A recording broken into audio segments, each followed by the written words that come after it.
I'm going to do a little bit of multitasking this evening as the Tigers are up 9-0 in the top of the 6th inning against the Milwaukee Brewers. I'm Rafael Castillo. Alongside me, Chris Brown and Brandon Day will be on with me shortly. But there's game casting. And there's the game day feature. Of course, if we were trying to play the game live, and then we would get in trouble. We don't want to do that. But right now, Erie SeaWolves is throwing a one-hitter through 5 innings. I mean, right now it's top of the 6th, but the Tigers right now, except for Spencer Torkelson, everybody in the lineup. Well, I'm sorry, in Zach McKinstry has a hit right now. So, it's good to watch games like this, Brandon, because the reason why, simple. It's 9-0, 6th inning. You can pay attention. I know you have to write a game summary, but nevertheless, it's games like this that I really cherish and enjoy. Blowouts. Yeah, I mean, there's so many different types of fun games, but this one is nice because, if you're at the game, you just start walking around the park. This is when you take in the statuary, sample the local fare, talk to the tourists and stuff. You just kind of vibe with the whole game because there's no stress, you're not concerned at all. In fact, you're starting to get weirdly superstitious and think, I don't want to waste all these runs. Yeah, but the way the offense, I mean, minus yesterday's, I mean, it was 1 run against the Twins, but it was a matter of just coming down to earth a little bit, but still, yeah, there were some positive signs of the weekend. But before we get started, I just wanted to give a thank you to Mark Urash of the Days of the World podcast for having myself and Brandon and Chris on, along with Scott Bentley and Tiger Mike, a bunch of people yesterday. It was a really nice round table, and it was. And as you know, Brandon, it's nice not to produce or edit anything. It is very nice to just be asked to just come on and talk. Yeah. And after, like sometimes those things when we have a lot of people, when it gets to like 5 and 6, I just shut up and let someone throw something to me. Because there's just a tendency to like want to jump in on everything. And, we're all, who's talking, who's not talking. So, those can be a little tricky to navigate, but it was a lot of fun. That's a good crew of people. And really nice, Mark, to have us all on. That was kind of a throwback to the times when we all used to meet at his house. And probably these times will happen again sometime, and have a little cookout and just chew the fat about everything going on baseball wise. We have a thing called a Malik at Bless You Boys. We had a former commentator named Malik who would never be satisfied until they had an 8-run lead, and would basically just start accusing them of dogging it if they were up like 5-0 in a game. we got to get to 8. So we got there today. The peeps are happy. Everybody's vibing. Birds are singing. And then we'll see how it goes tomorrow. Honestly, like the Brewers look like they did fly in from Arizona last night. I mean, it's been abysmal right now. So anyway, but yeah, kind of funny to see the ghosts of Tigers prospects passed out there. I'm sure they thought they were going to have a good time with the boys. The boys brought bone saws and invited them into the basement for a conference. And, it's not going real well. Yeah, a bunch of knuckle cracking a little bit. Some ear crime there, which is honestly it never really you could never really say that before. Before it was just like, especially on the pitching side of things, there wasn't a lot of pitchers that were coming out of Erie that weren't. Yeah. I mean, in the last decade or so, that were just standouts. And so, Elvin Rodriguez, who I totally forgot went to Japan. I didn't realize he went to Japan for a year.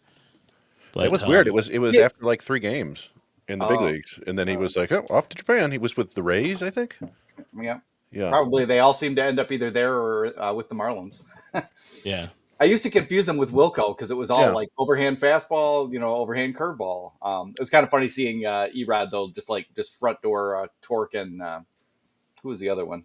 Malloy, both just like throwing that curveball right at their hands. That was the one thing he always had against pretty good right-handed hitters, is that he would lock you up a little bit with that. So it's kind of fun to see a little bit of a throwback there. Yeah, Tyler Alexander, second rounder back in 2014. Those were different times. Yeah. Touch and feel lefty. So far, Derek Skubal with 58 pitches, 42 for strikes. Just model efficiency. Go ahead, Chris. We were chatting about the Discord, and it's like Skubal has never come very close at all to like a no-hitter. And it feels like he never will to me, and I don't know why. I think he throws too many strikes. That was my assumption there, is that he doesn't try to get guys to chase enough, and he's coming at you with fastballs and changeups and the occasional breaking ball, and sometimes the guys just kind of guess right.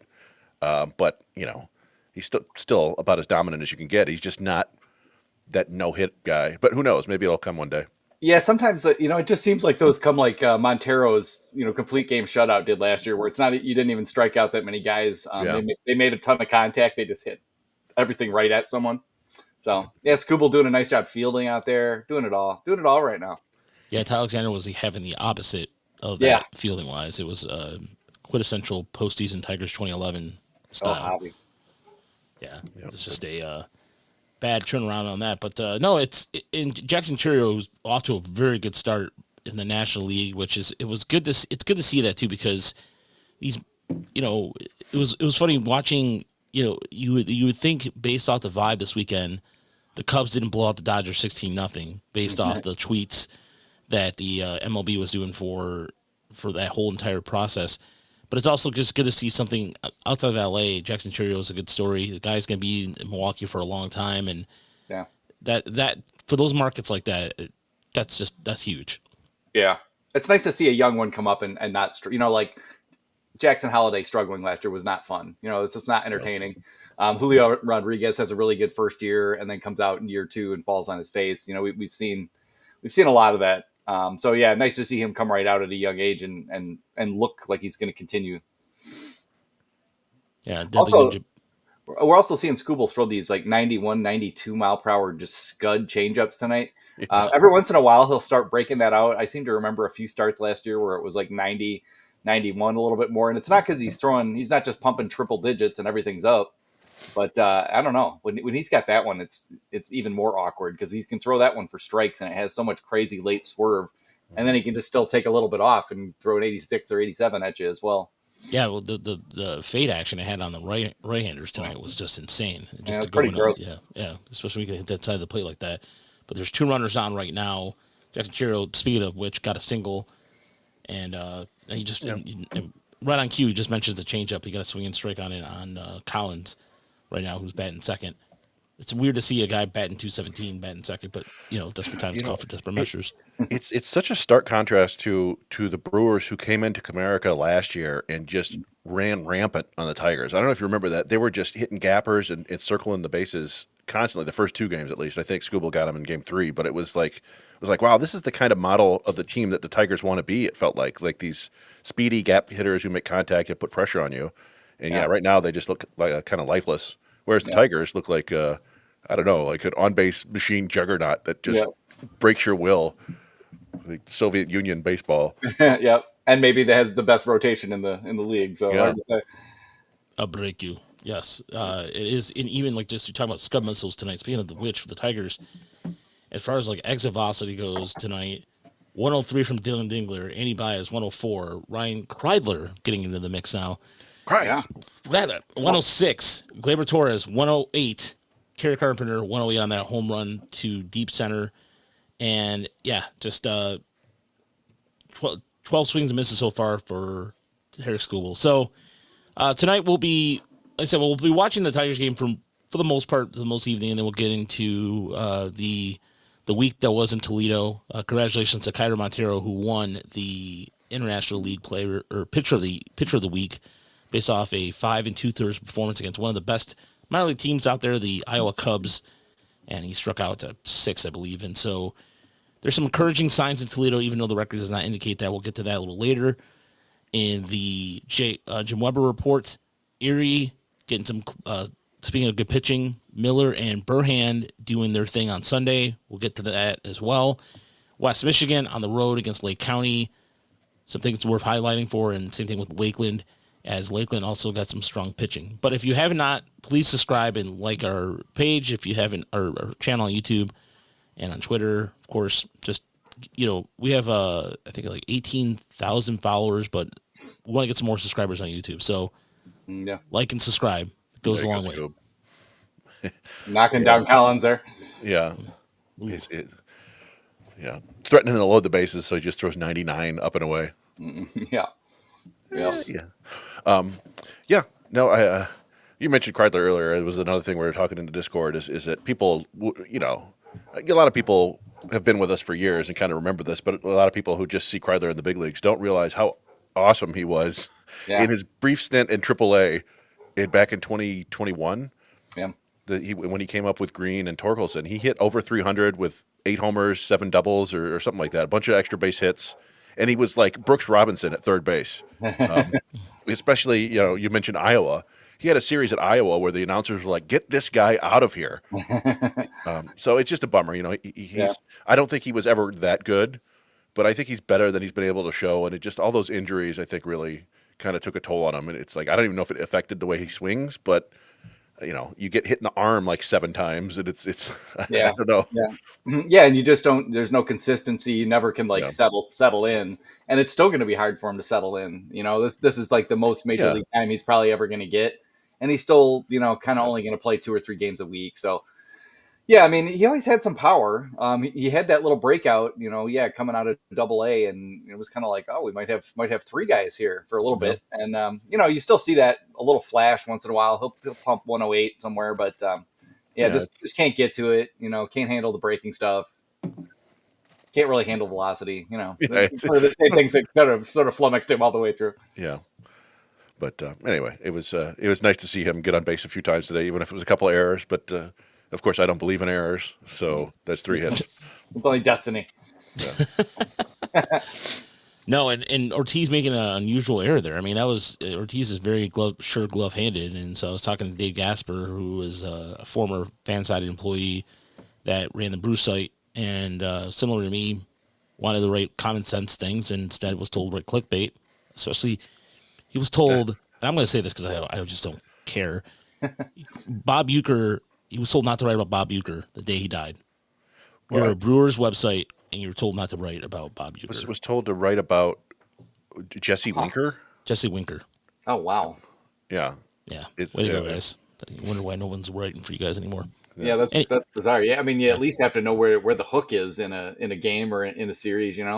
I wrote. What's funny is that my number 1 article so far this year, and it got, I think, like 80,000 page views, was the fact that they rescheduled the series with the Yankees, and because it was the Yankees were involved, yep, it just went absolutely ape. So, it's ridiculous. You have to know how to tie it into whatever the topic is. Well, that's what Matthew. Yes. Former MC, the guy who took over for me after I left, knows exactly what I'm talking about. Bases loaded.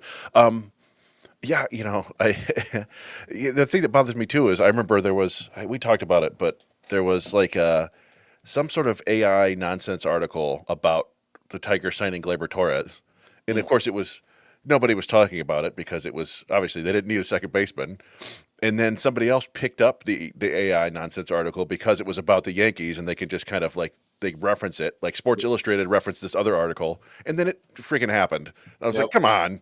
AI can't win like this. Yeah, AI just creating deals. Hold it. Yeah. Hold it. Meanwhile, they're writing about Spencer Turnbull possibly signing somewhere else, and that doesn't make 0 sense. And they haven't tweeted out since last March. Sports Illustrated. What a sad fall for that whole enterprise. I still, it's interesting. My granddad who passed away in 2020, he was a subscriber to Sports Illustrated, like for most of his. I don't know when Sports Illustrated started. Did he have the cool phone too? He may have. I don't know, but they transferred his subscription to me. So every now and then, like a couple times a year, I'll get a letter addressed to him from Sports Illustrated, and it's still kind of it's like it reminds me of my granddad, but it's not your granddad's Sports Illustrated. No, it's not the magazine with paper lion. What's his name? George Plimpton? Yeah, there was no Plimpton. No Dan Jenkins writing about golf and stuff, Yeah, it's not that. It's the era of the great sports writer just doesn't seem to exist anymore outside of Grant Brisbee. Yeah, why try for quality when you could just rip things apart and sell them for parts and then do there it is. Paper Lion. Yeah, it's a movie starring Alan Alda. Yeah, I got this at a used book sale or John King. John King? Oh, and I picked it up for like a couple bucks, and it was the last. This book's out of print, and I've always wanted to read this book because watching George Plimpton outside doing the Intel, or he used to do video game commercials. That's the only thing I remember him for. But he used to have a show on PBS or something. I just remember him doing like sports documentaries. The first voice I heard was George Plimpton. Scoob. Yeah, it struck him out. Nice. 99.6. So you guys are ahead of me. No, I just saw that foul, so I made a Oh no, face for a second. Yeah. All right. Well, we should. We'll leave this feed. Well, you know what? We'll leave this on here for now. Well, you know what? Well, it's not going I'm on guessing right that now. was, he's still only at like 80 pitches, but I'm guessing that was his last one. Yeah, no point riding him today. Let's see. It's 80 pitches, but yeah, that was he went 96, 99.5, 99.6 to get that strikeout. So he's just letting it all out. I don't think AJ put him back out there. One of our commenters joked that the Brewers inquired about trading for Maeda during the game, and AJ told him, "No, I'm going to need him later." Yeah. Yeah, he might get in the game. Yeah, That's great. Oh yeah. That's and he's great. hyped. Yep, he's fired up. Let's go. There we go. Fiery Scoobs. Scoobs is Chris would say. Scoob. Hey, Scoob. Yeah, that's what I just posted that on the MCM or Nice. Motor City Metrics account. But no, it's there's a couple. I mean, the Tigers did win a series against the Twins, and let's talk about the weekend series with the Twins, as he really is tonight. By the way, was another rare thing. Both Riley Green and Colt Keith had the night off, and Brandon, I know you said this yesterday on the podcast, on the Days of War podcast. Colt needed a day off. Got it. Same thing with Riley Green. They were both just struggling at the plate a little bit. But here you are with those two struggling. You have all the injuries, and the Tigers have 9 runs tonight. That, to me, is just like an example of the depth. Like, we'll get to the minor leagues in a little bit in terms of the depth, because I think the depth is a little questionable right now. In the upper, especially, yeah. Yeah. So, but the fact is, here they are just hammering pitches away and drawing up accounts, and they, especially Saturday's start. I was really impressed with Saturday because against Chris Paddock Saturday, right? Yeah. And that's a guy who the Tigers have struggled against, and they were able to drive him out of the game pretty quick. Yeah, and he's one of those guys that you should beat up, and they don't often. So, but yeah, they've we talked about it last night. There's a whole kind of slew of guys that you don't really expect to do that much, who are all just tearing it up, and it's carrying them. Beyond the fact that Spencer Torkelson is now god tier apparently. And, so they've got that going for them. And, yeah, I mean, Zach McKinstry's way above average. Dylan Dingler's hitting the cover off the ball. There's some underlying, flaws in those stats that'll tell you that they're going to come back down to earth somewhat. But if they can keep this going until you start getting, Veerling back, maybe Parker Meadows' arm lights up and, and he's good at some point in the first half. So they've actually got some weapons that they don't even have on hand right now, let alone, the guys who are scuffling a little bit, like Keith and, Riley, at least like the last 2 series. He's still well above average because he tore it up the first 3. We are dealing with very small samples here, of course. I don't think anybody's worried about Riley, but, exactly. You just run out to a big lead, early in the season. And then every AJ Hinch team seems to get better and better as they go along. And, kind of solve some issues, tune some players up, and play much better in the second half. So it'd be great if they could do that again, because getting out to a hot start and then getting healthy and really putting it all together. And you might have something here. I don't really believe that much in the Yankees. I don't think the Red Sox and some of these other teams who Red Sox are getting their asses kicked tonight too. It's 15-1. They got roasted. Yeah. But I don't think they're that bad. I kind of think the Red Sox are still a problem in that division, and same thing out in the West. Obviously, like the Angels have been, off to a great start, but it's hard to believe in that. So it's early. A lot of things are going to change. Whoever has the most injury issues the rest of the way, there's just so many factors that can still come into it. But right now, Tigers kind of do look like the cream of the American League. I mean, if you look at it this way too, the Tigers traditionally, beginning of the year, except for the Jim Leland year in 2006, tend to struggle at the beginning of the year. It's just always a thing with the Tigers. Mm-hmm. It was just one. No matter what, it happened. I mean, there's a few instances where they got off to a really good start. I remember in '93, they were in first place until then. The whole thing collapsed in the middle of June. But it's rare for the Tigers to kind of start like this. But Chris, I refer to you about as far as like so far against the Twins series. Was there anything to you that stood out that was like, oh well, that's a positive sign? I mean, it was pretty much as expected. Like, they fell down behind in that first game, and it just was like, well, I feel like, I don't know, you never feel like they're really out of it. In that game, like, turned on these 2 incredible plate appearances by Riley Green and Spencer Torkelson, where they just, I think they took like 20 pitches between them and both walked. And then it was just, they're just kind of relentless. It was like they don't stop until you've had enough. And even then, like, Javi, I think, added on a run late that ended up being crucial. Just really impressive the way they keep battling. And then, the Saturday game was a really nice all-around effort. It was the Torkelson with another bomb. Honestly, the Sunday game was maybe the worst game they've played all year. Yeah. And I don't know, like, they talk about game plans and stuff like that. And I think whatever Simeon Woods Richardson was doing was kind of messing with them. They weren't prepared for whatever he was bringing. And then, that's one of those like 50, 55 baseball games you just chalk up as a loss before the season starts, right? Like, Yeah. Casey Mize didn't pitch terribly bad. He gave up a couple home runs and, like another double or whatever to Buxton that was a hustle double. But then he got like Willie Castro BABIP'd like crazy in that one inning, and that was about it. Like they just couldn't. I think that's like, honestly, I think it's the first time that they haven't really put up a late charge at all. And they're right back at it today. So.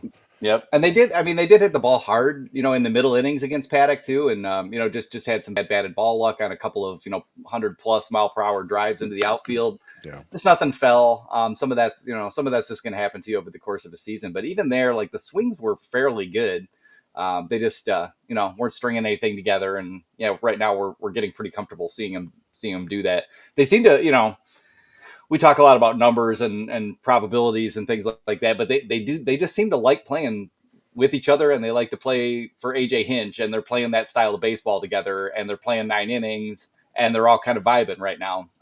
Those things can change over the course of the season, but going through the Twin Cities and seeing the state of the Twins and everyone kind of falling apart there to start the season, and a lot of strife in the clubhouse, it sounds like. The Tigers just don't seem to have any of that. They're kind of on a mission.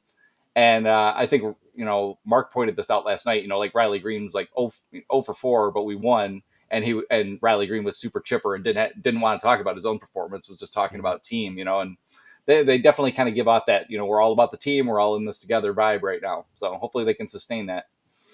Yeah, it's a different environment down there altogether from when I first started going down there. It is a completely, just like you just go, it's very juvenile, or I can't even say the word. Jubilant, jovial. That's the word I'm looking for. It's a party. Everybody's got some swag on now. We're all cocky about our team and stuff. Yeah. I like this from Lo Wang, on a mission from God. To quote the Blues Brothers movie, we're on a mission from God. Right. From God, okay. Yeah, we're on God. But no, again, Mike, we'll get to your question. We'll get to some questions. Like I said, if you also want to send us a super chat too, that goes a long way. All the donations go back to the website. We haven't got a super chat in a while. We're due. Yeah, I don't know what's going on. Yeah. Maybe I hope it's something to do with the switching platform. I don't think it's anything to do with platform. We just don't tell people enough to do it. Our whales have left us. Yeah. I know. Elton, where's Elton with his usual $50 out of nowhere? Yeah. No, all jokes aside, if you can, if you can't, that's fine too. No big deal. But nevertheless, so it is one of those things too where I'm looking at this team, and Skubal's back out there for the 7th away. So all right, so shut my mouth. Yeah. Hinch is like, but going down there, it is a different vibe altogether, and just it is, even with a lot of times with Javi Baez getting the fans getting on him too. Baez day in day out is just a professional down there. So damn tariffs indeed, Daily Ninja Bees. Damn tariffs indeed. All right. So one out already. So Sal, is it Sal Frederick? Am I saying is it an out? They my app says no out. Oh, it says he grounded out. I have ground out. Interesting. In play, no out, says my phone app. Okay. But it does look like the little blue dot left. It looked like it was a ground out, and then now he's off the field. Yeah, ground out. You lying game day bastard. I have game day on. We have game day on right here in the right corner, and it's not. It's weird. Yeah, on the phone it said weird. Huh. Eight whiffs off the changeup so far.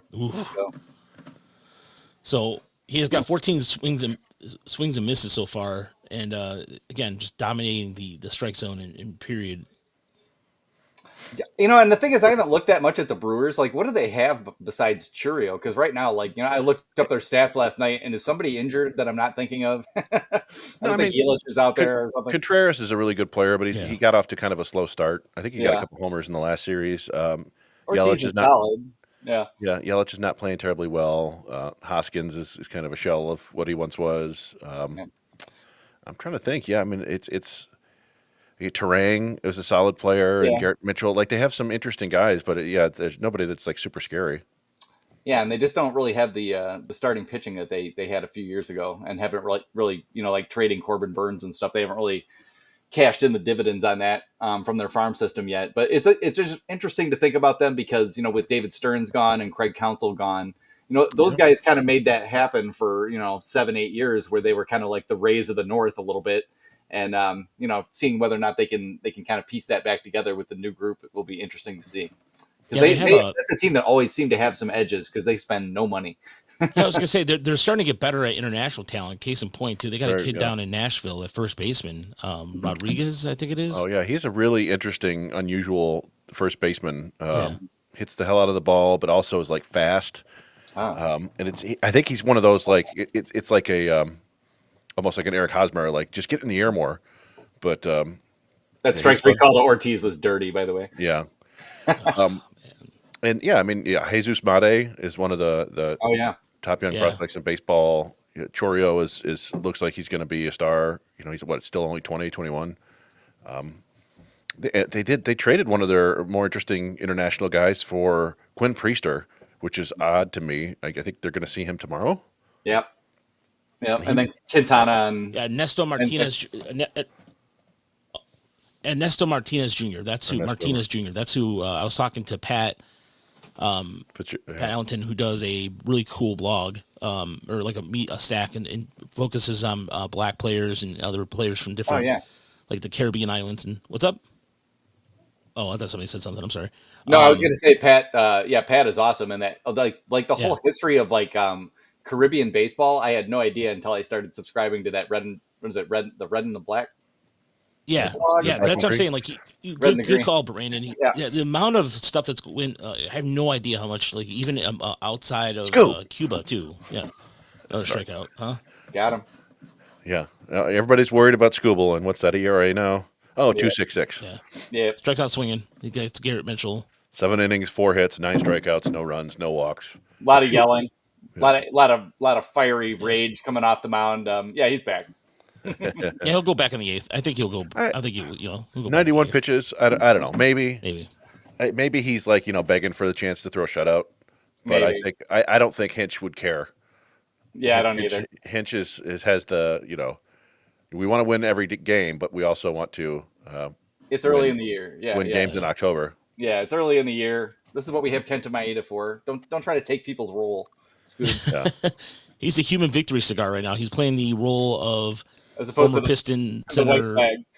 What was the guy's name again? I'm drawing a blank. Darko? Yeah, Darko. Yeah, Darko. Yep. Yeah, there you go. Oh, Darko's in. We got it. Yeah. I don't think the Tigers have anybody warming up in the bullpen right now. It sounded like Brisky was warming up. I didn't see somebody in the chat mentioned it. That's a good choice too. Let him pitch here. He needs to get sorted. Wait, what happened to that pitcher with the Polish name? Is it Jacob Mizurowski? Oh yeah, the guy we saw. Yeah. He was he? Did we see him at West Michigan? I think we did. Yes, we did. We saw he was mowing everybody down except for Campos. Campos ripped a single over the third baseman because he can hit velocity. Mizurowski is probably a reliever. Like he's never walked fewer than like 4 guys per 9 innings. It's nasty stuff, and he could be a really good reliever. But and I'm kind of surprised they didn't bring him up. Just he's in AAA right now. Just give it a try, right? Like, okay, he's going to walk everybody, but it's better than trading for Quinn Priester. Yeah. Although I don't know. Brewers are pretty good at developing pitchers and getting guys, fixing guys and stuff like that. But Priester's been one of those guys who he was kind of drafted just before like everybody figured out like, oh, these pitch traits are garbage. But anyway, I'm sure there's something they could do with that. Like they're so good now that there's always something you could do. Yeah, I seem to remember him having like a pretty good breaking ball. I mean, we saw him pitch so many times in the upper minors. It just seemed like they faced him like over and over again, both in Erie and then eventually in Toledo. So, but never real impressive though. It's true.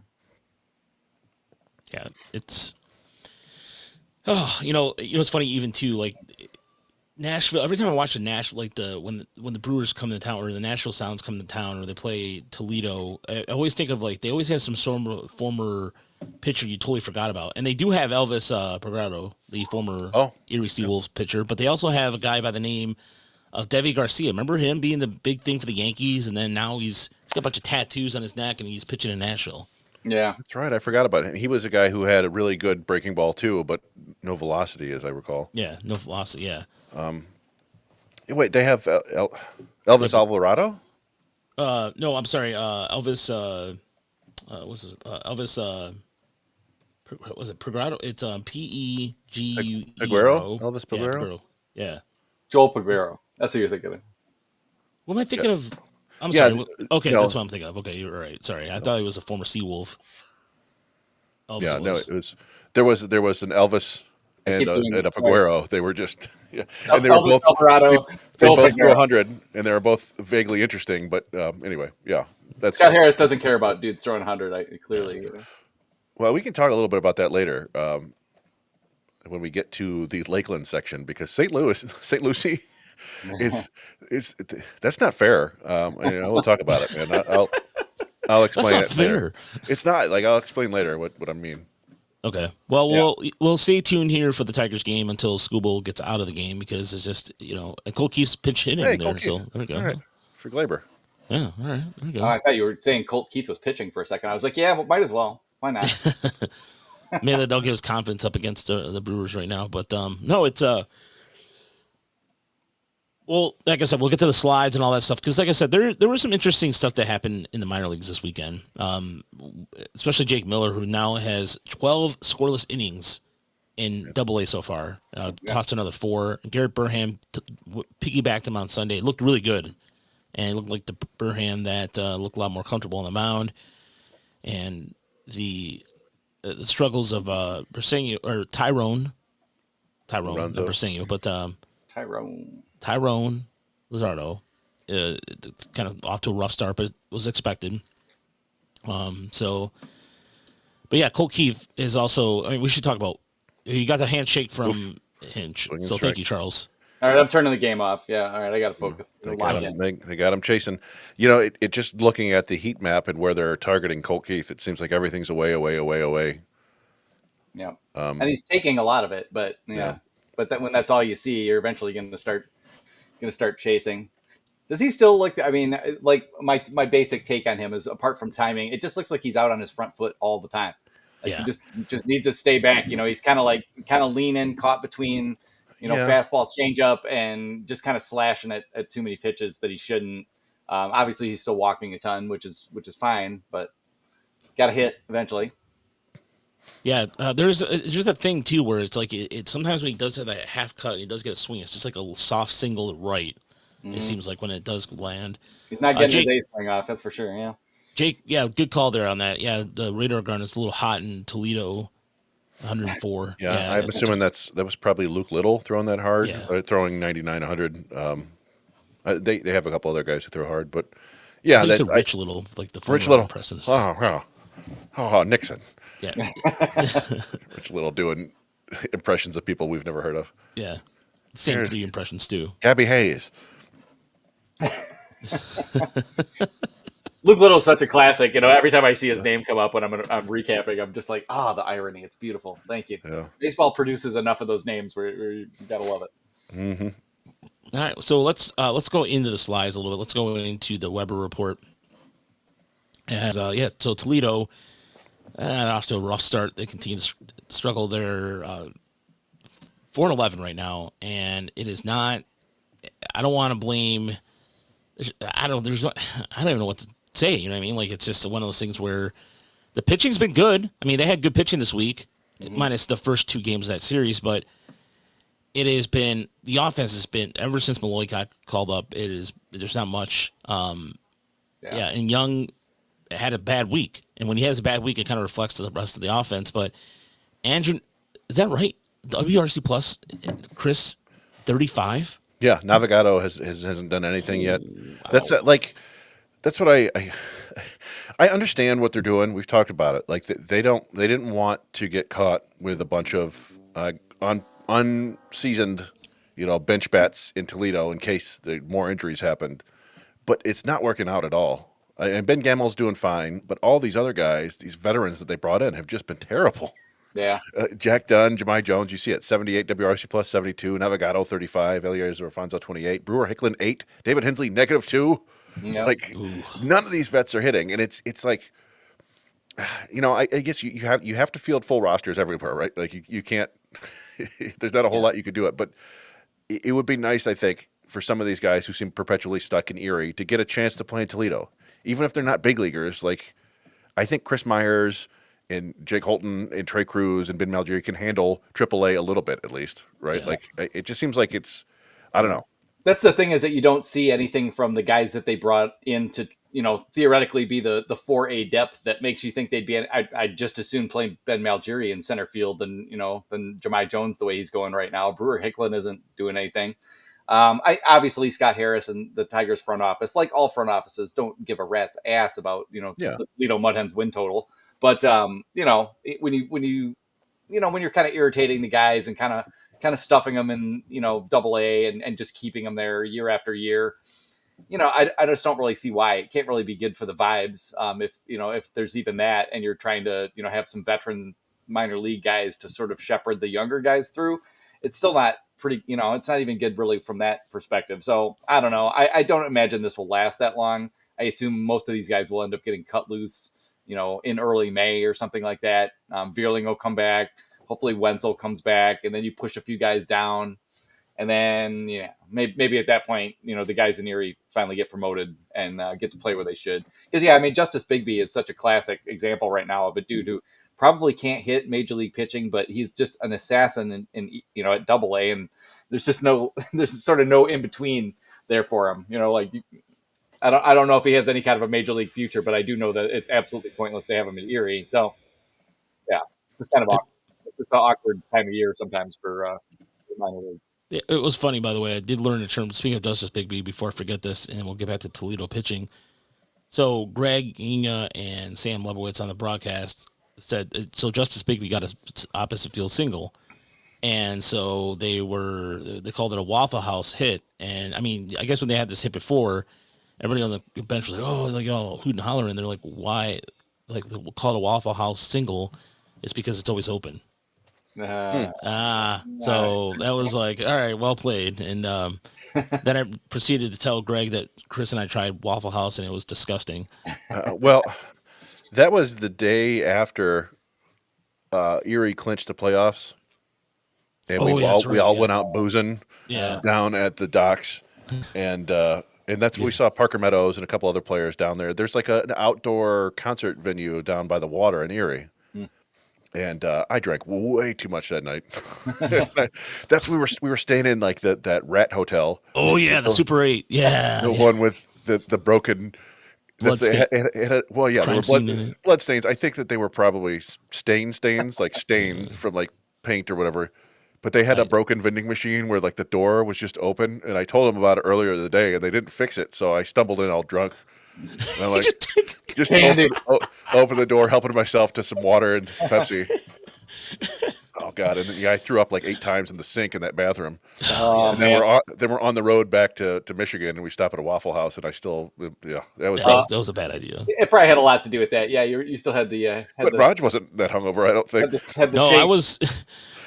I was more or less like, just because I know I had a couple. I drank really early and then I stopped. Yeah. Because, I think I had to drive back, so that's what it was, or drive back to the hotel. So that's why I wasn't, I didn't want to go too crazy with it. But I was always more partial to the IHOP like at 3 a.m. kind of scenario when I was young. That was a little better. It was dark and weird in there, but they had like crepes and.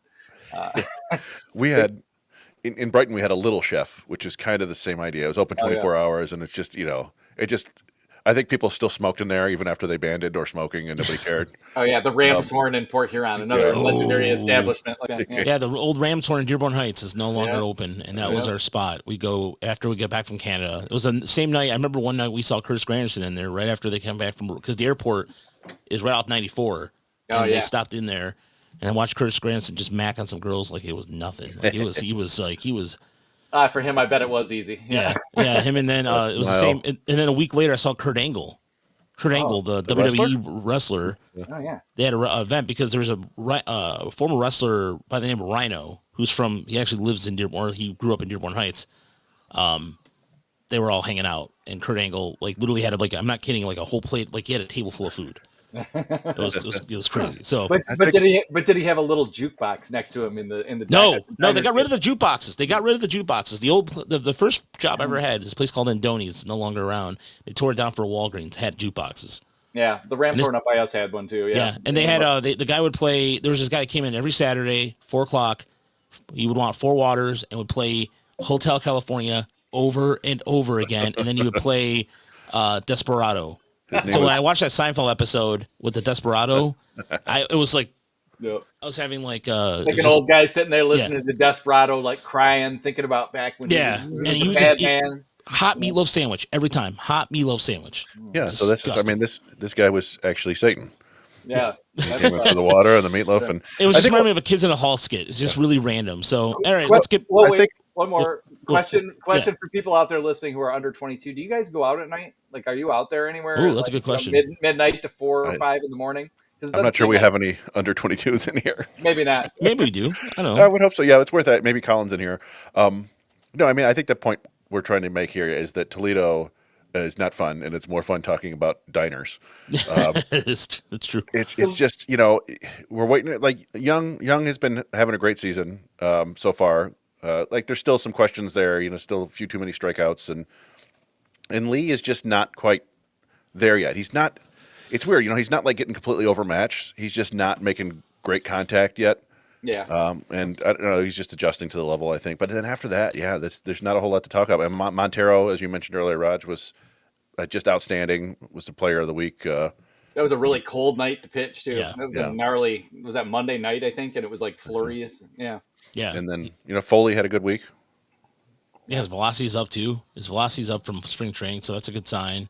I put a couple eyeballs in there for Matt Manning. Yeah. The save, and I think people were getting excited. It was funny. Montero throws that beautiful game, right? Mm-hmm. But people got more excited about Matt Manning's first career save on Twitter than they did of Montero's start. And then it was well, is he going to be a reliever? Turns out it's just because they had rain out the night before. Yeah. So prospect status lasts a long time, doesn't it, boys? Yeah. Then there'll be people are getting tired of Roberto Campos, he's old. No. But whatever. He just turned 21, for God's sake. Yeah. It is kind of funny. Reputation just kind of keeps going. The one thing that's interesting about Matt Manning is that after years and years and years and years of begging for this, he is throwing a cutter now. And that's kind of interesting that he's trying something new. But it doesn't seem like they're converting him to relief, and I still don't understand. So yeah. All right. Charles wants to know: do you guys think that Keith will get the Parker reset with a short visit to Toledo? I don't. Again, I'm just gonna say this. I think Charles, unless he goes in the complete utter toilet in the next 3 weeks here and doesn't lead the league in walks or doesn't do anything, I don't think he's going to Toledo. I think there's nothing for him to go to Toledo for. And he got the night off tonight. The Tigers have some position flexibility right now. It's 12 games in. I understand why people are concerned to a certain extent, but I've never I'm just the hyperfixation on Keith right now. I know he's been making some errors. I know he's been struggling at the plate. The power hasn't been there, but he's still getting on base. He's still getting some hits here and there. He's not totally he's not pulling Ryan Kreidler numbers. No offense to Ryan Kreidler or anything. So I'm just kind of miffed by this at all. Speaking of prospect status, Colt Keith was as good a prospect as Spencer Torkelson out there, everybody. Yeah. Except that Colt Keith had a good rookie season and Spencer Torkelson didn't. So the idea that you're going to dump him 2 weeks into his sophomore year, I think is a bit much. Yeah. AJ's probably just going to massage him for a couple weeks, give him some days off. He's going to be DHing a little bit. Maybe that kind of sorts him out in the field to not be out there every day. But yeah, I'd be real surprised if he's got to hit at some point, but he's probably got another 3-4 weeks at least, I would assume, before they even think about it.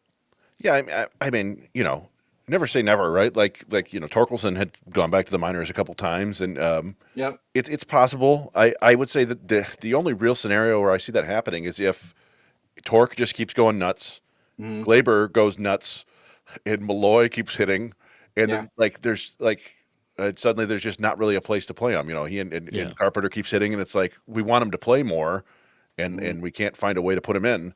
But you know, he's absolutely part of their future. They didn't give him that deal just to give up on him a couple of weeks into the next season. They're gonna help him figure it out, and he'll be fine. Yeah. And It is interesting when you think about like Vierling coming back. Like they are going to have some interesting roster questions if Malloy keeps hitting. But and Colt is one of the people who does have options that you could send down if there actually does become kind of a roster crunch situation. But we're not there yet, and we're we probably are going to be for a while. If he has to go down, he has to go down. I'm not saying that's a never say never kind of thing, but at the same time, I just think right now on April 14th, it's just too early for that. You know what I mean? Like I just don't. Yeah. The Tigers are 9-5. We're going to be 10-5 after tonight, and you're doing fine. I mean, I just don't. Again, we'll see what happens. I think in a month from now we'll be kind of like laughing about it. Yeah. You know when Zach McKinstry goes back to hitting 150 or whatever. Like baseball's hard. Guys, there are ups and downs and stuff. Nobody stays super hot for very long. The guys who do. Are Hall of Famers usually. That's the Miguel Cabreras, right? When they're in their prime, they're hot for 6 months in a row. It's Zach McKinstry goes on like this for 7 years. He's in the Hall of Fame. There you go. I think that's unlikely. I'm going to bet against it. Best record in the American League, Andrew. And with all the injuries and all the issues with Colt Keith, they have the best record with the Angels, which is still weird to say. But the Angels, the Angels did something that not all the teams did this year. They spent money. They did try it. Yeah, they tried. Yeah, some interesting players, but I don't know if I believe in Kyron Paris.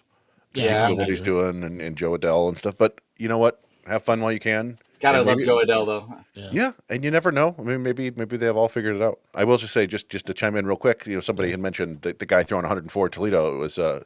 It was probably Daniel Palencia, who when I searched in AAA, he has the fastest average fastball this year at 99.7.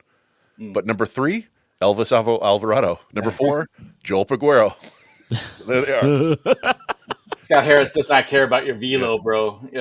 Does not care. No. Anyway. Yeah. Let's move on to Erie, who split the series with Chesapeake Bay. I'm still going to call them Bowie Bay Sox. That's always going to be. Yeah. And they have a really good series this week with Travis Banzana and the Akron Rubber Ducks. So that's going to be, they're going to start the next series at home.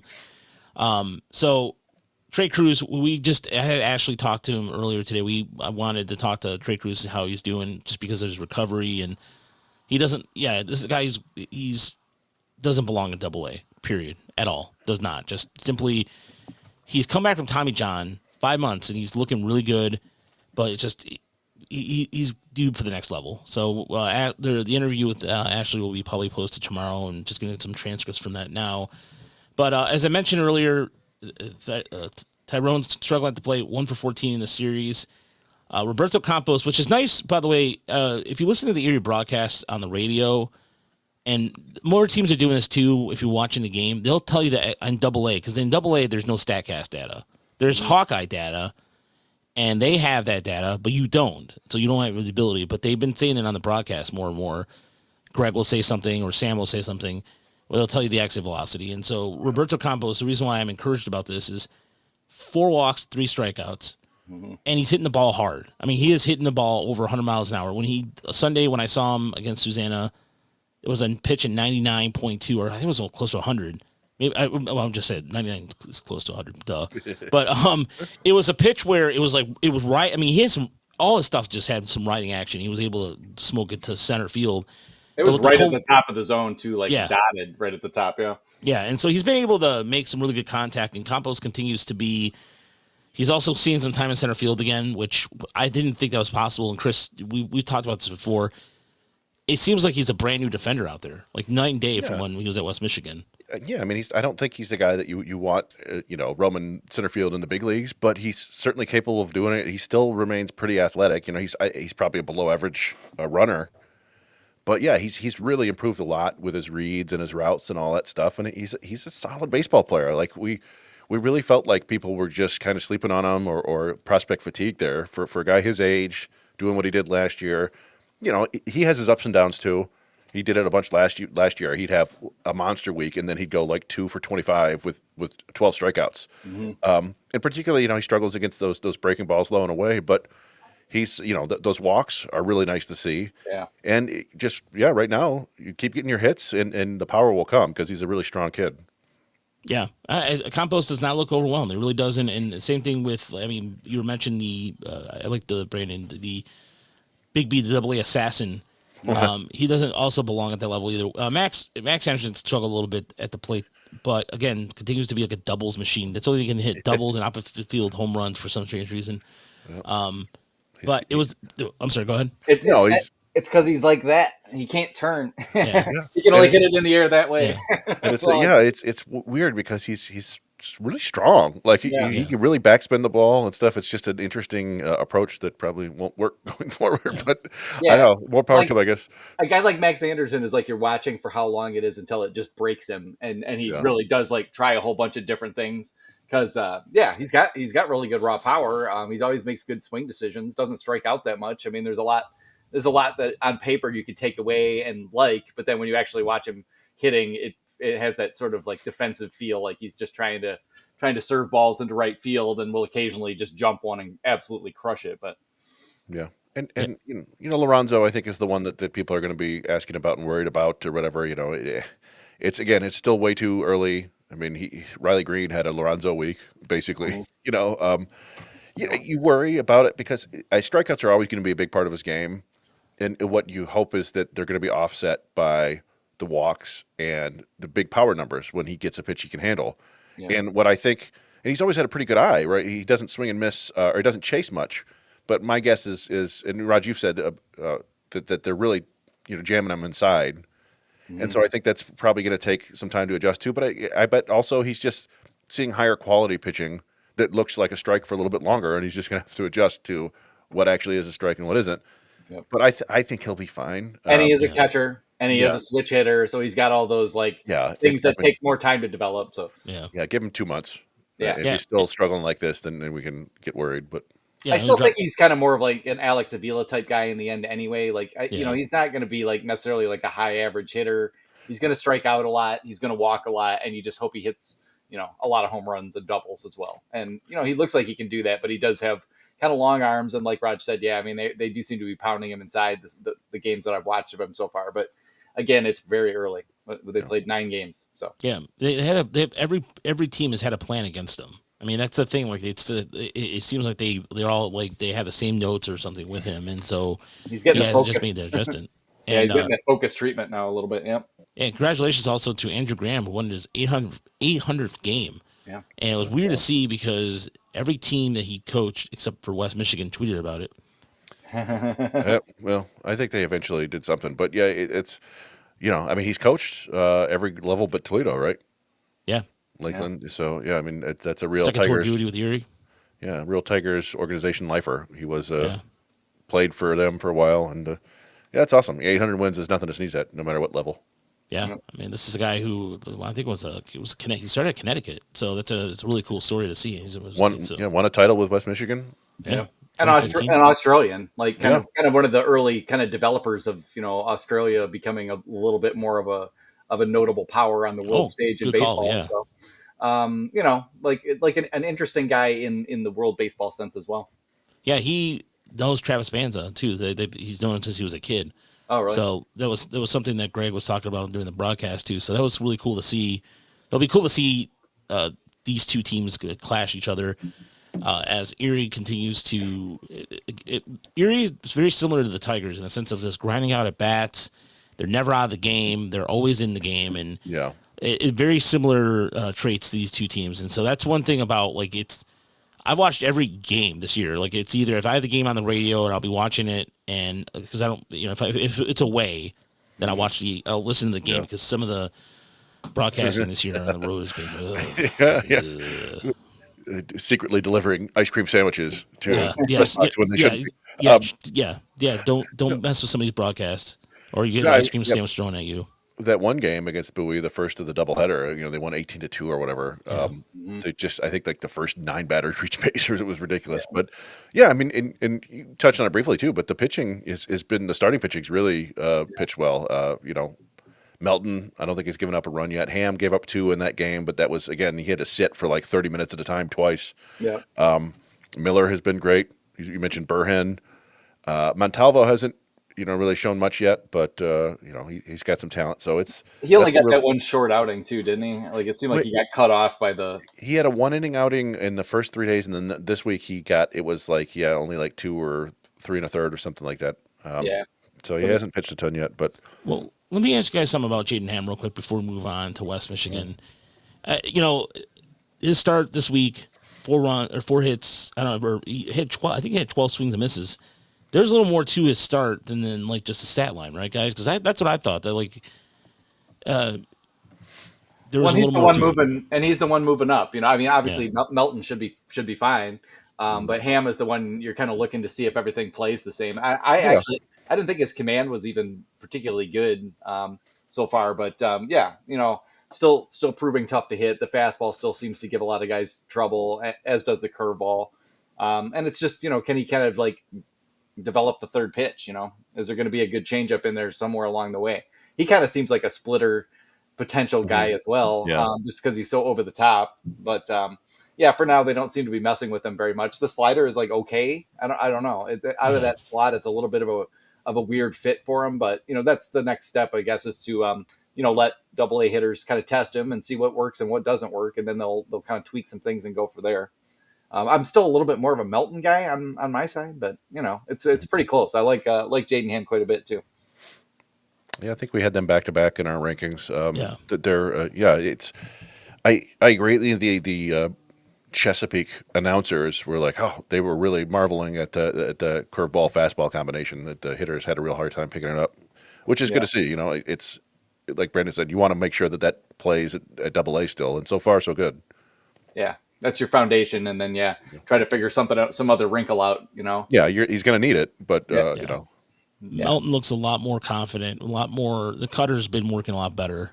And so far in the 2 starts I've watched him, and it seems like he's more in the strike zone in terms of just he's challenging hitters more than he did last year. Last year I thought he was trying to be too fine. yeah, and he didn't have great command in his start either. But it was 11 in the morning, Yeah. School day. 3,000 screaming kids. It's like, Yeah. 96, 97 coming at those guys. Plus they're not awake yet. plus they were staying out in some sort of temporary facility or something. They didn't have the visitors clubhouse because they tore it I down, didn't so know they're that. staying out in No. the parking lot or something. Yeah, Someone we saw at West Michigan last year when they were doing the construction.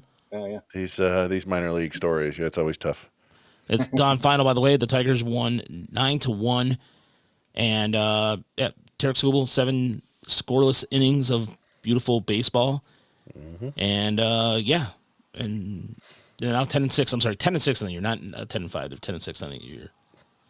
So Yeah, there you go. not bad. It's not final. Another win. Yeah, so that's good. Always good when the parent club wins. Yep. Jake, Kenta gave up a run. Well, dang it. All right. Yeah, that was a bummer, but his ERA is in like the mid 9s now. Yeah, I tuned it out when Skubal came on because the sound kept coming back. I was like, I don't need. I think I know what's happening here. I think we're good. yeah, the Tigers are going to be. I mean, if they win it tomorrow, it's going to be another series win. So there you go. It's just keep it rolling. One last thing I wanted to mention though, Jake Miller, again, he pitches to contact too, and it's been working for him. Miller was really good again. Just the fastball slider combination. He got up to 94, 95, which was a little more up than when I first saw him. So there we go. I still don't know about his future role because I don't know if there's a plus pitch there. The fastball plays up from this velocity. He'll throw a really nice slider, really nice changeup, but he might have an average fastball and above average secondaries. But he throws a lot of strikes, and it's kind of an interesting angle, and I wonder if he might be a pretty nasty reliever in time. Yeah, they seem to really have a hard time, squaring up the slider almost no matter what. The fastball's been a little better this year, but you just see a lot of funky swings, and it doesn't even look like that good of a pitch. Like it kind of has a little bit of a pop before it starts, breaking across the plate. But yeah, and that's why you kind of wonder going to Erie, like, are some of the better hitters going to start to recognize, that kind of a slider, which has a little bit of a more of a sweepy characteristic to it and tee off on it. But that's why you play the games and move up to Erie so we can, see what's working, see what isn't working. But in the early going, he's pounding the zone, and much like last year, guys seem a little bit like put off by him and like having a hard time separating those pitches, at least the first time through the order. Second time it's the second time through the order where you see a little more harder contact, but again, he's still limiting damage. By the way, Trey Roato's up to 97, 98, which is kind of a development because last year he had a terrible year coming from Syracuse over to the Tigers, or he was in Toledo, came camp out of shape a little bit, but he's throwing 97, 98. So there you go. It's a development. Say, Akron should be a really nice test for these pitchers. We'll see what good call. Yeah, absolutely. West Michigan, they finished. Speaking of Cleveland, by the way, they finished 2-4 against Lake County. They come home to play South Bend this week, and the Jose Basenio train is starting to get warmed up and ready to rock because that grand slam he had the opposite field was insane. That was a classic AFL Basenio. Like I'll just reach out and poke this grand slam. It's nice to see him warm up a little bit. It's like you could count basically on a hit and a walk every game this week. So, and every time I clicked, it was like, okay, 102, 106, 104. Even the ground balls up the middle are pretty hot. So he's paddling the ball pretty hard right now. So Rainer Castillo made his first start. So velocity's down, you say, Chris? Well, no. So I don't know. Obviously, they didn't have velocity there on the scoreboard. And we weren't there. He looked every bit as good as he did last year. Like nobody could square him up. It was actually more fly balls than ground balls, which was unusual. But he struck guys out mostly with his fastball. But the announcers kept saying 90, 91. And I was like, I don't think that's right because that would be like a drop of 5-6 miles an hour, which would be a severe issue. Now, who knows? Maybe it's too cold up here. But that's why I put a question mark there, right? Like it's like they were saying that. I don't think it's true, but we'll find out hopefully soon. Yeah. He starts tomorrow, but West Michigan doesn't have a radar gun on their broadcast either. Yeah. What else they don't have is the interactive schedule on their site, which is driving me nuts. Yeah. I always wait. Did you have the same issue too, where like? When I go to like write up a game, I like to like bring up their game day, but I go through the schedule so I can make sure that I've got the number of games they're up or down in the series. And you can't go directly from there to the game day, but whatever. Yeah, writer problems, but it's kind of annoying that they've got just like that cartoon schedule. It's the same schedule. Yeah, same issue I have. Yeah. They're also the only team that where the stats, if you go on the minorleague.com or whatever, their stats don't work out. Like you try to go to the West Michigan stats or from their team page, and it takes you to all the stats. Yeah, I don't know why. It's been like that for like 3 years. Yeah, I was just gonna say every time I pulled, I was like, get the website together, guys. Hasty, crack the whip for us, please. I don't even know who's in charge of that, but well, probably not Dan, but maybe he can crack the whip at least. As far as the rest of the week goes, Steph Stevenson had a really good week. I misspelled his name because it's early this morning. Emily did the West Michigan notebook, and I don't know why I decided like a tweet 7:00 in the morning and misspelled his name, but he did have a good week, and it's still doing what he's doing, stealing. I don't know. Like there's some. I'm not saying anything, but it was funny. Yesterday, Chris and I were going on about Peyton Graham, and then I look and he's like, "Oh, well, he had a decent week." Yeah, I mean, it's nice to see him produce. I still don't really know if it's there, but who knows? You guys can find it late. It looks like he's learning, but I mean, not in a fashion of like, oh, he's going to break out, but more in like, okay, I've been playing against A-ball pitchers for a long time now. I can serve some singles finally, Yeah. It was interesting, by the way, that so 3 players hit the IL. So, 2 technically. Pacheco, Eric Sylvia, who pitched really well, then is on the IL, but Pacheco's not sure what's going on with him. McGonigal is going to he's going to be out for a couple more weeks with a high ankle sprain. There's nothing more details on that. Same thing with Pacheco. We were asking Emily about that, but she's trying to find out right now. But the details on that have been scarce as well. But a lot Max of fans Clark. Go ahead. No, I was just saying Max Clark, healthy as ever. He's just dude stays healthy. I remember even last year, like he got hurt in a game, it came out, and he was back at the game the next day. So he just think that he loves to play. It wasn't his best week, but he still finds a way to contribute in a lot of different ways to wins. So really good team player, and he had a really, in terms of like taking walks. There was a couple walks. There was a couple situations where he had a chance to score runners in scoring position, but didn't get it done. But it's okay. Max Clark has a way about him at this level, and you saw this last year too, where it looks like he's teaching himself things. Like he's like playing little games with himself. Like, I'm going to try to do this or that, or I'm going to try to get in this pitcher's head when I'm on base, or I'm going to try to, go oppo right down the line, or I'm looking for this pit, there's just something about him that just seems so, confidence is one part of it, but composed too. He just looks like he's seen all this before a little bit, even when he's not, necessarily doing damage or anything. I feel bad because like that. I think basically that was my one takeaway on the Days of Roar podcast was like, hey, I think people should lower their expectations a little bit for Max Clark, and I feel bad because he's still a really, really good player. Yeah, it's just like I don't want people like he's a really top like highly ranked prospect, and so I'm nitpicking him a little bit, like right. And I'm just saying I think he's going to be a really good player, probably a multi-time All-Star. I just don't think he's going to be an MVP. I don't think there's anything necessarily bad about that, but I want to make sure people don't think I'm dogging Max Clark. It's the same thing with Jackson Jobe, mean, he's a 60, he's not a 70. He's not like a generational, like, oh my God, this might be the greatest, pitching talent of all time, but you should still be happy about that. You probably still got like a three war reliever for years, with some peak seasons, maybe. But yeah, it's just, Max Clark feels like 15 home runs, tons of stolen bases, probably hits for average because he's going to beat out so many infield hits. But not, not like maybe what Parker Meadows could be if Parker Meadows could fully Parker Meadows at some point. Yeah. So, but he's more likely to partially Parker Meadows than Parker Meadows. Yes. I like that. Yes, Parker Meadows, the verb. Yeah. That sounds like a song lyric too. But yeah, overall, again, West Michigan, game over 500. Go ahead. Carlos Marcano, pretty solid. Yeah, a couple starts. Yeah, I still kind of like him as like a weird like back end type dude a little bit. Yeah. So, well, he does. He has a little bit of that.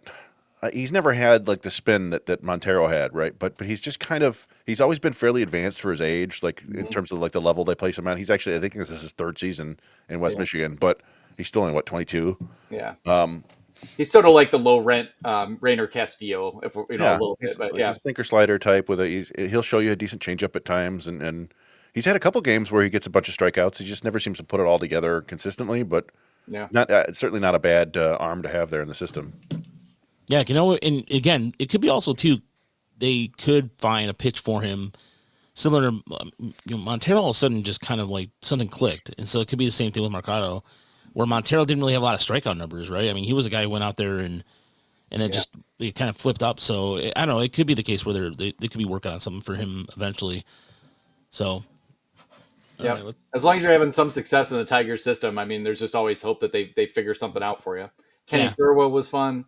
Andrew Sears, decent. Yeah, again, though, you bring up a good point, Chris. Why is he only getting 30 pitch? Like, he's not pitching more. Is it just because he's starting out, or? I don't know. I mean, he's a knuckleballer. You would think that those guys have super rubber arms. That may have just been like a planned bullpen day because they went from him to Colin Fields to Alba. Yeah. But I don't know. It would be something I would ask about because it's like, I mean, he threw 4 innings, I think, or 3 innings in his first outing. So who knows? But. So, by the way, the best start for the Tigers season since 2015 when they started 11-5. So thank you, Josh, in their Discord for that. I want to go check the Discord. And we remember what happened. 2015? Yes. Yeah. God, I do not remember that season fondly in any way. I guess it was all good at the beginning. Yeah. That was when the dream of Shane Green's starter was still alive and stuff. Yeah. Oh, Shane Green.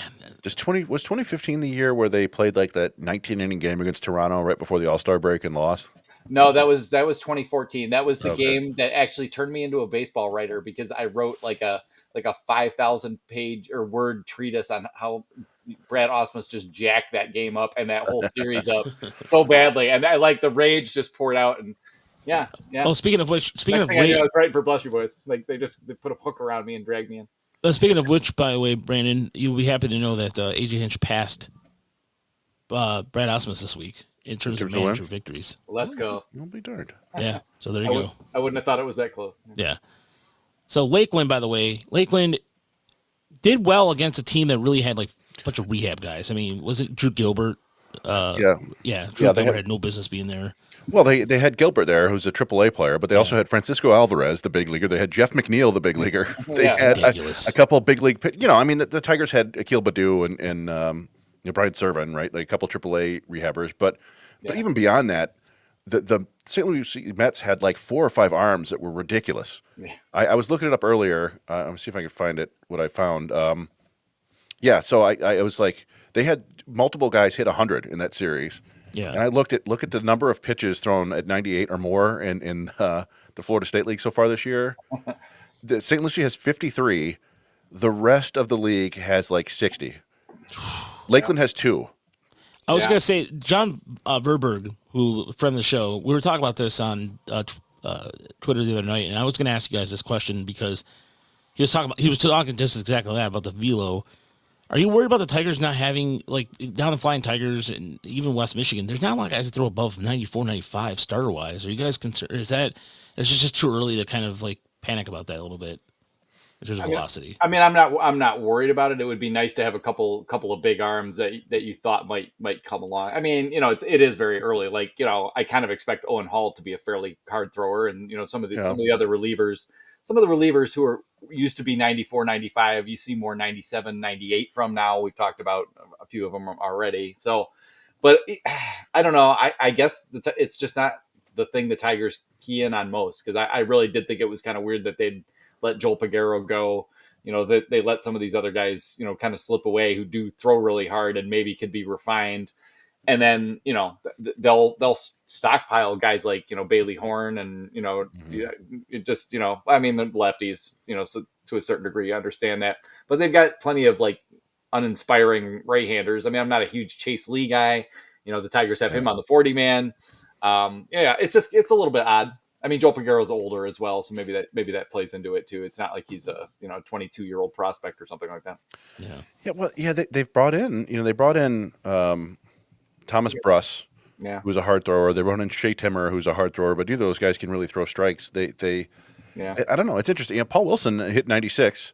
Yeah, he still had trouble throwing strikes, but the velocity was back at least. And I was like, okay, that's a start. And he got some swings and misses. He just, he wasn't fun in the zone terribly often. Now, Hall, that was about as forgettable as a pro debut as you can have, man. It was a bummer. Yeah, you could see some things there, but I think he only had one whiff. Yeah. And he threw mostly fastballs. I don't even think he threw much else. I don't think he threw one breaking ball, or maybe he threw a breaking ball. Maybe a couple like kind of bad sliders that got hit, I think. Looked like a bunch of sinker too. Like it wasn't like he was just pouring the four seamer up there. Like I kind of expected that.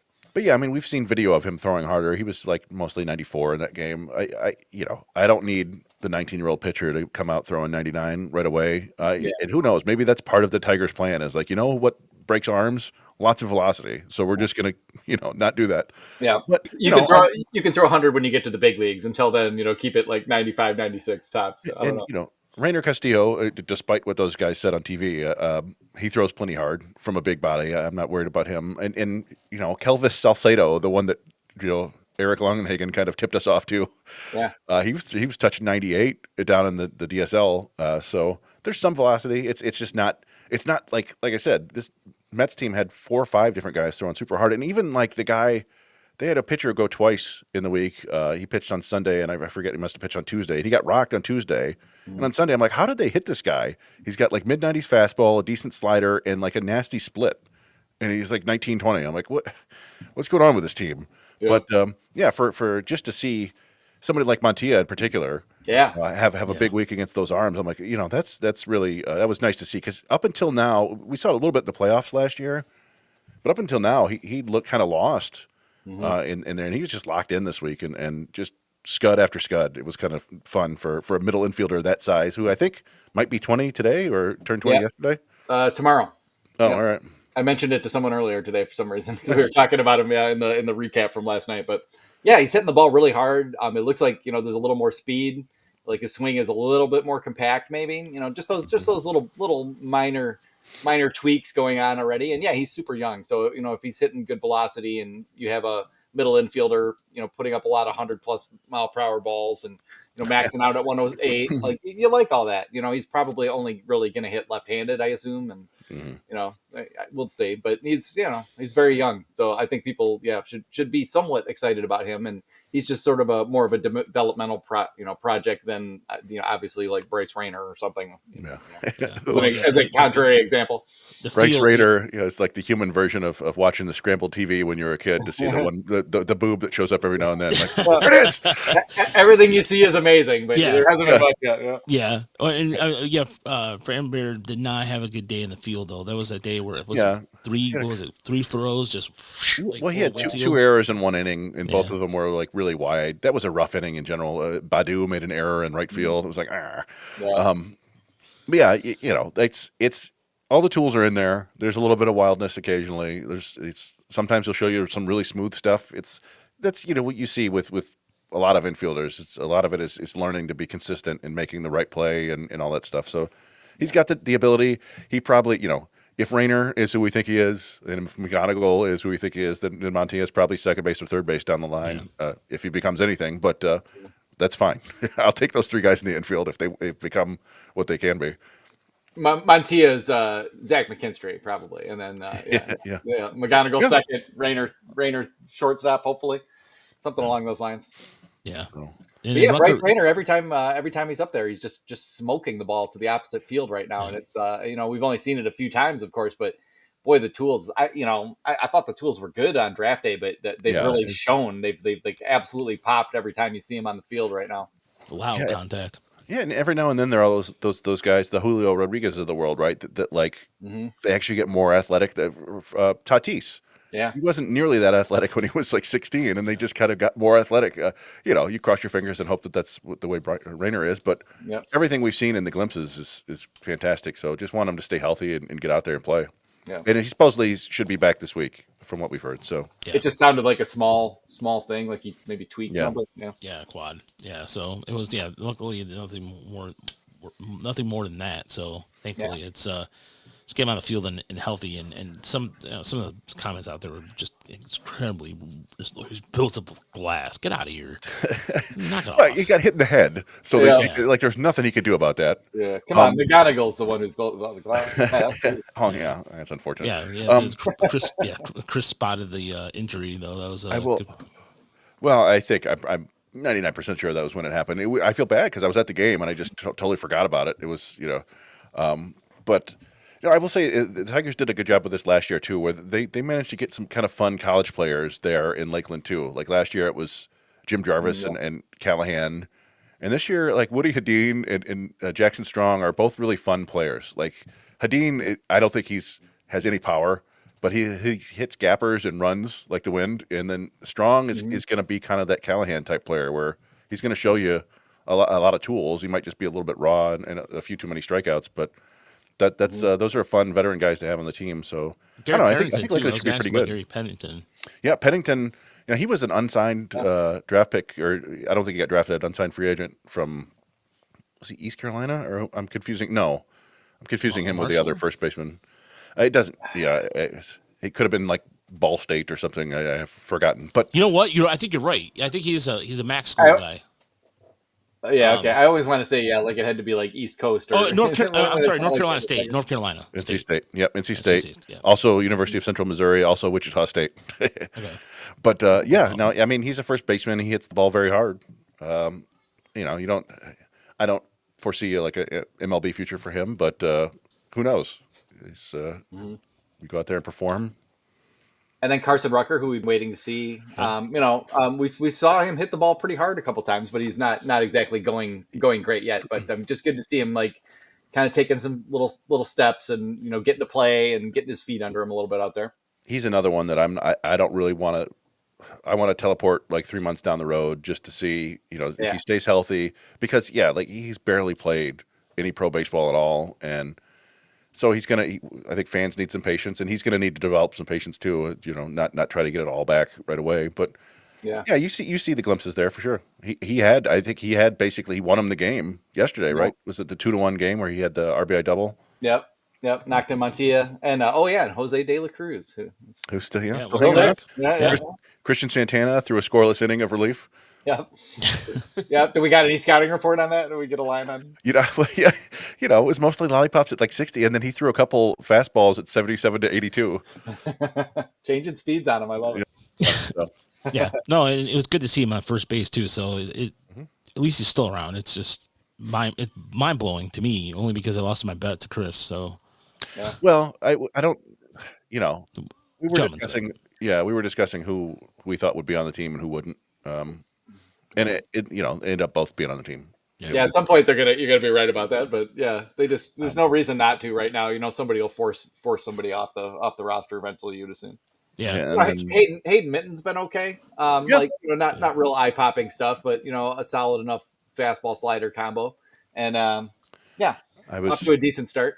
I have Josh Randall's second start here. I got to cut it up and Oh, put yeah. it up there. I don't think it's particularly great yet, but you see him throw some pretty nasty sliders. Mhm.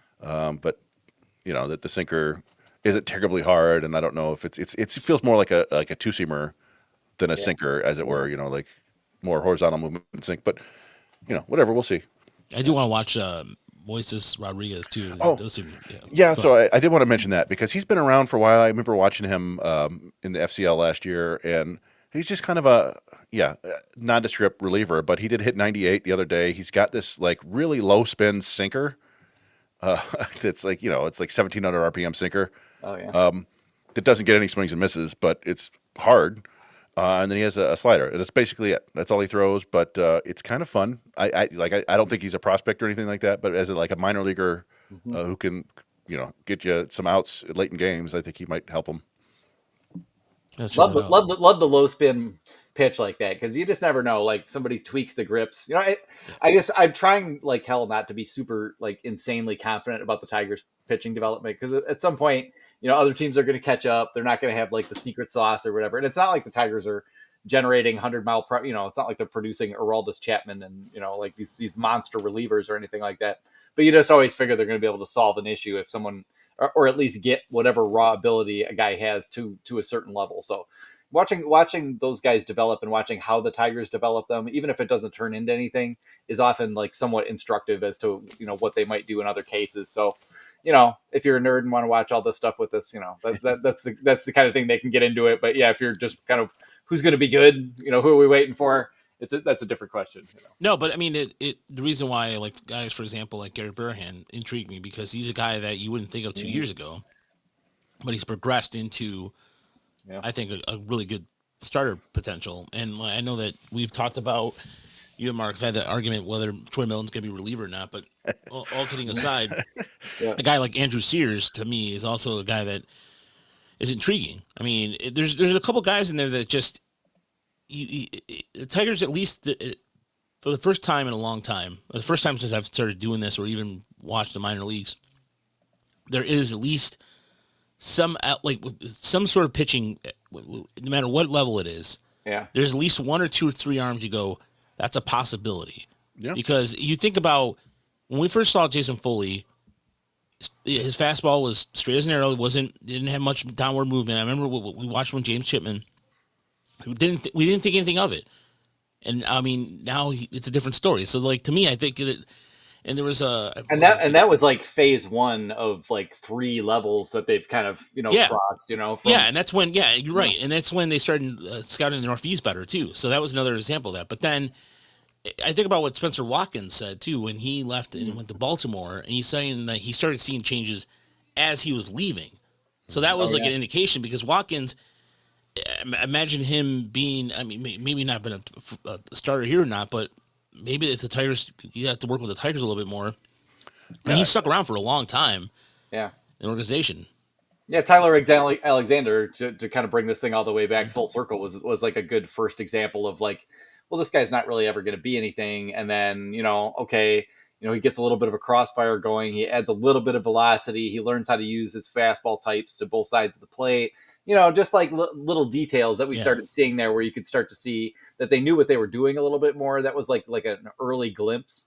But yeah, they've come a long way, obviously since then too. That was, 2018, 2019 when that kind of started happening. Same thing with Turnbull too. Like, it's like they didn't do anything with Spencer Turnbull until, 2019, 2020. And then suddenly there was a little bit of something going on, So, yeah, it was right around then that the first steps seemed to get taken. And then, things have definitely progressed after Garco and Rebus. And then it feels like, maybe we're in phase 3 now that Harris has taken over and the analyst groups and everything else have been built out and upgraded. Yeah, that's definitely the case. I just think that there's more to it. There's, like I said, at least there's intrigue with that. So thanks so much for listening and watching us this evening on YouTube, or if you're watching us or listening to us at home. Appreciate it. We're probably sponsors of the Believe Network. And again, if you haven't subscribed to our channel on YouTube, go for it. It's at Tigers Minor League Report. Check out Brandon over at blessyouboys.com. Also, check out our great latest article where we had Jaden do an article on the ballpark factor series. That's going to be with Milwaukee. And then this week there'll be a couple other little things here. If you want to go to our Patreon, subscribe to our Patreon, every little bit helps out. We've been posting things on there as much as possible. So everything goes back to the website, in other words. So if you want to go, if you want to help us out and not go back to writing for Fansided, then by all means, please do so, because that, Fansided blows. Again, I just don't care. I don't care anymore. I don't care. I'm just gonna say what I'm gonna say. I don't care. It's tough over there. There's no way around it. Not on the people who necessarily write there, but on what their model and the way they're doing things is pretty lame. Yeah, anyway. Management. Yeah, it's a little different. I mean, the writers over there, I'm sure, are trying their hardest, but anyway, thanks so much for listening. Thank you for watching. We'll be back on Thursday for the Morrissey Metrics as the Tigers take on the Kansas City Royals this weekend, I believe, at home. They come back home after a road trip, and they look to complete the series or win the series tomorrow. What am I drawing a blank? Who's pitching tomorrow? Wow. Well, it should be Flaherty, right? Flaherty, yeah. But who is he against? It's not. I think it's Priester. Oh, Priester! It is Priester. So we should win that one, guys. I'm sorry. Yeah. I expect full circle. Now it comes complete full circle. But victories. Yeah, nothing but victories. Then it's Reese Olson versus Quintana, who they should probably beat. It's you go into every series thinking like roll, but you think like, well, the Tigers should stay in this game at least. It doesn't always work out like that, but. Yeah, I don't look like a pretty good team right now. Yeah, it looks like the Tigers. It's fun to be wildly exuberant, and I'm not one to like tamp people down too much when things are going good because it's going to be bad. Yeah. So just vibe with it and enjoy. And at some point they're going to go into a bad stretch and someone's going to get injured. It's baseball, but so you might as well enjoy when it's like this because this has been one heck of a start.